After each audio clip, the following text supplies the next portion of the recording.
Channel को subscribe नहीं किया है तो उसे अभी सब्सक्राइब कर दीजिए और पास ही बेल आइकन को भी प्रेस करिए। आज की वीडियो में हम कक्षा 10वीं गणित दो चर वाले रैखिक समीकरण प्रश्नावली 3.6 के प्रश्न क्रमांक 1 का हल करते हैं। दिया है प्रश्न क्रमांक 1 दिया है कि निम्न समीकरणों के युग्मों को रैखिक समीकरणों के युग्म में बदलकर हल कीजिए। इसमें समीकरण का है चौथा है जो 5/x ऋण 1 धन 1/y ऋण 2 बराबर 2 तथा 6/x ऋण 1 ऋण 3/y ऋण 2 बराबर 1 है। तो हम इसे हल करते हैं। तो हल दिया है समीकरण निकाय 5/x ऋण 1 धन 1/y ऋण 2 बराबर 2, इसको हमने समीकरण 1 मान लिया है, और 6/x ऋण 1 ऋण 3/y ऋण 2 बराबर 1 को समीकरण नंबर 2 मान लिया है। तो यहां पर हम देखते हैं कि 5 गुणित 1/x ऋण 1 और 1 गुणित y ऋण 2 जो है इनका गुणांक है। तो मानते हैं यहां पर माना कि 1/x ऋण 1 बराबर m तथा 1/y ऋण 2 बराबर n। तो समीकरण 1 को देख लेते हैं। समीकरण 1 से क्या आएगा, क्योंकि समीकरण 1 को लिख सकते हैं हम 5 गुणित 1/x ऋण 1 ऋण धन 1/ या y ऋण 2 बराबर 2। इसीलिए इसको 1/x ऋण 1 को हम लिखेंगे m, तो यहां पर आ जाएगा 5m धन 1/y ऋण 2 को हमने माना है n, तो यह आ जाएगा अब n केवल 1 गुणित n बराबर 2। इसको हम समीकरण नंबर 3 मान लेते हैं। उसी तरह से समीकरण 2 से लेते हैं। समीकरण नंबर 2 से इसको हल करें तो चूंकि समीकरण 2 है, इसको हम लिखेंगे 6 गुणित 1/x ऋण 1 धन ऋण 3 गुणित 1/y ऋण 2 बराबर 1। ठीक है, अब क्या आ जाएगा, इसलिए 6m ऋण 3n बराबर 1, यह आएगा समीकरण नंबर 4। ठीक है, अब हम समीकरण 3 और 4 को हल कर लेते हैं। तो यहां देखते छात्रों कि 5m और यहाँ 6m है, यहाँ पर 1n और यहाँ पर 3n है। तो कोई भी एक चर पद को हम बराबर करते हैं। तो ऐसा करते हैं, समीकरण 3 को में 3 का गुणा करके 3 का गुणा यदि करेंगे तो 3n हो जाएगा, ये भी 3n हो जाएगा, बराबर हो जाएगा। तो समीकरण 3 में 3 का गुणा और इसमें 1 का गुणा मान देते हैं। ठीक है, जिसको आसानी से हम बराबर कर सके उसको करना है। तो क्या लिखेंगे हम यहां पर, समीकरण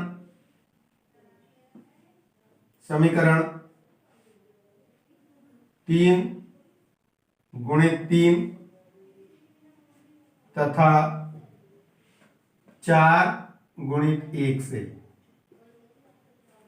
मतलब समीकरण 3 में 3 का गुणा और 4 में 1 का गुणा करने पर तो क्या आएगा यहां पर, और इनको गुणा करके जोड़ने घटाने में लिख देंगे। तो 3 का गुणा कर रहे हैं तो यह आ जाएगा 15m धन 3n बराबर 3 दूनी 6।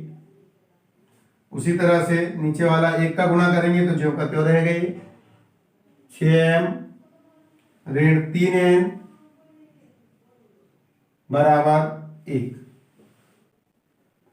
अब इसको हम जोड़ना घटाना कर लेते हैं। तो देखिए 3n जिनको हमने बराबर किया है वो ऑलरेडी ऋणात्मक धनात्मक है, तो चिन्ह बदलने की जरूरत नहीं है। और जब चिन्ह बदलने की जरूरत नहीं रहती तो इसको हम लिखते हैं जोड़ने पर।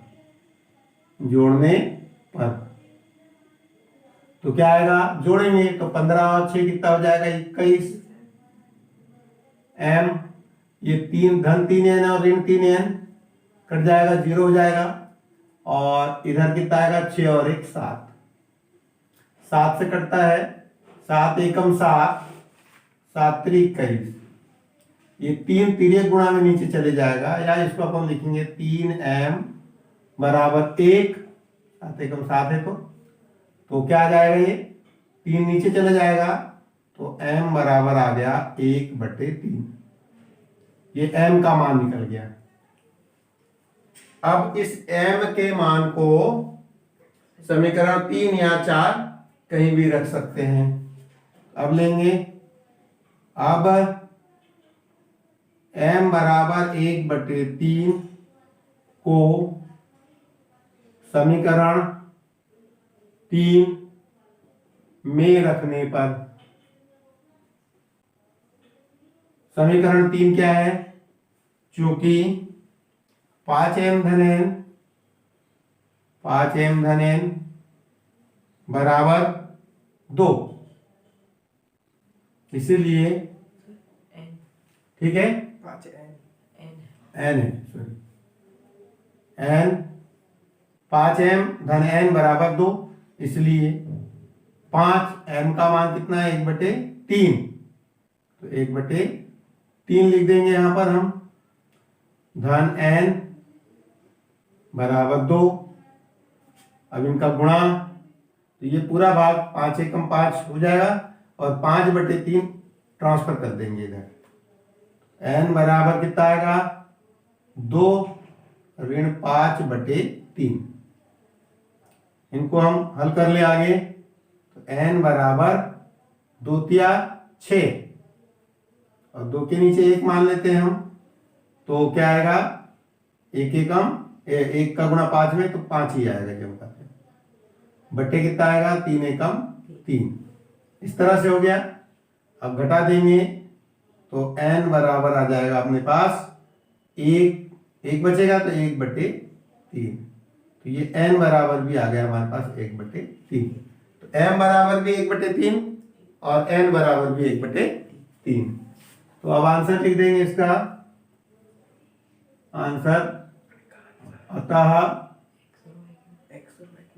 सॉरी, अभी हम मान वापस करेंगे इनके, एक्स वाई के मान वापस करेंगे m और n के, तो क्या जाएगा, यहां पर लिखेंगे मान वापस करने पर,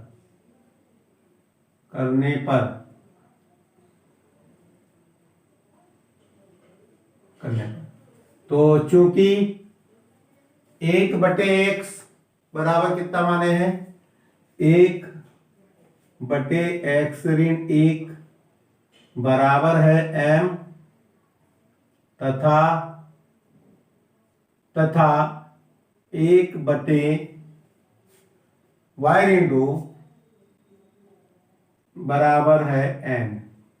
तो इनके मान सामने रखेंगे, इसलिए 1/x ऋण 1 बराबर m का मान कितना आया है, 1/3, 1/3, ठीक है, तथा ये क्या आएगा, 1/y ऋण 2 बराबर n,